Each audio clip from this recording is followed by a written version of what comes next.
IPO अपडेटको यो छोटो भिडियोमा तपाईहरुलाई स्वागत छ। आजदेखि चाहिँ पिपुल्स पावर लिमिटेडले चाहिँ आईपीओ निष्कासन गर्न गइरहेको छ।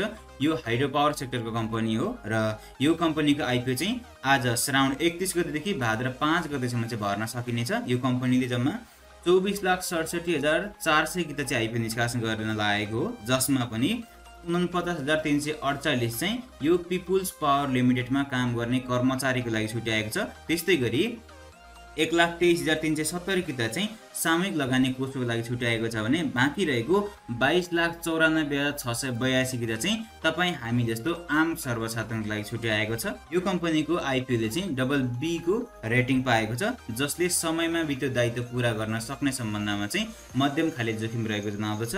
र यो कम्पनीको हाइड्रो पावर सेन्टर भनेको चाहिँ इलाम जिल्लामा रहेको छ।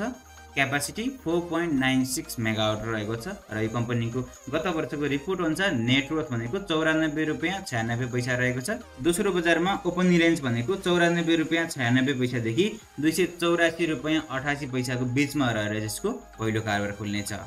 हस्त आईपीओ अपडेटको यो छोटो भिडियो यति नै।